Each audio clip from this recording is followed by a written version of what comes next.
We're at a momentous development in the last 2 years. We fought during these 2 years to achieve our war aims, and a central one of these war aims is to return the hostages, all of the hostages, the living and the dead. And we're about to achieve that goal.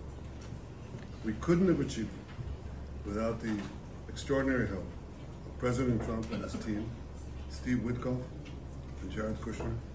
They worked tirelessly with Ron and his team, our team. That and the courage of our soldiers who entered Gaza and the combined military and diplomatic pressure that isolated Hamas, I think, has brought us to this point. I want to personally thank both of you, Steve, Jared. It's been long hours.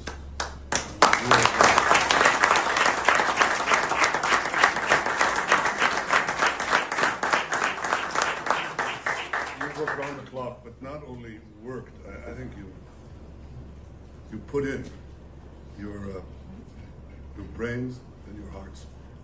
And we know that it's for the benefit of Israel and the United States, for the benefit of decent people everywhere, and for the benefit of these families who will finally get to be with their loved ones. And I want to thank you on their behalf as well, and on behalf of the people of Israel. Thank you. Tודה. Obviously, bringing the hostages home it's been a priority for President Trump for a very, very long time, and we've all worked very tirelessly to do that.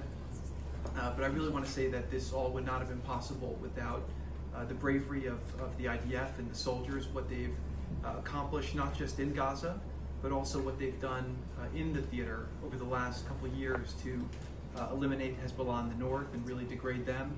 What you were able to do in Iran, it really helped set a big tone. But particularly seeing the way that your citizen army, I know a lot of you, probably all of you, have family, friends who were in this effort, really put your sacrifices on the line to fight for your country and to try to make a difference.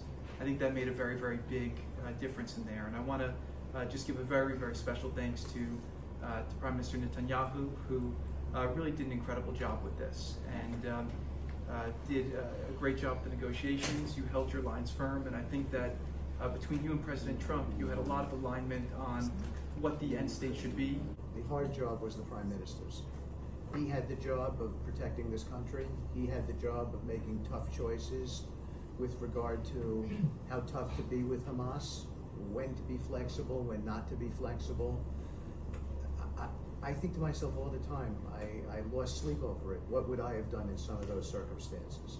There were times that I thought we should be more flexible, or your country should be more flexible. But the truth is, as I look back, I don't think we get to this place without Prime Minister Netanyahu playing it out.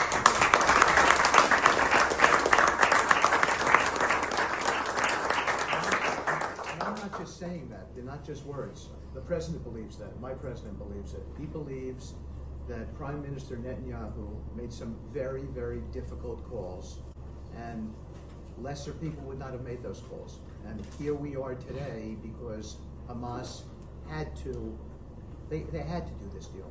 The pressure was on them, they were backed up, and you've got the bigger army, you were making inroads, and that's what led to this deal.